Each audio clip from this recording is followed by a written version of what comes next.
সুন্দর এই কেকটি ডেকোরেশন করতে সময় লেগেছিল বেস করার পরে আমার মাত্র 2 মিনিট। হ্যালো ভিউয়ার্স, কি অবস্থা সবার? এই কেকটি অর্ডার করেছিল আমার একটা রিপিট কাস্টমার।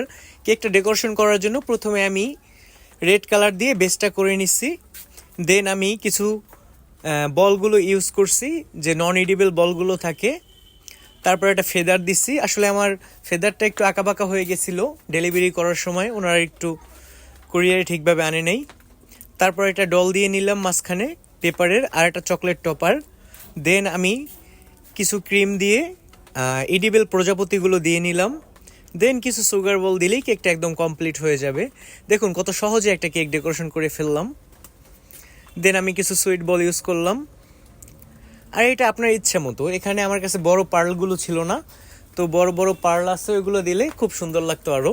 তো আমার কাছে শেষ হয়ে গেছিলো, যার কারণে আমি ছোট সুইট বলগুলো দিয়ে করে দিলাম।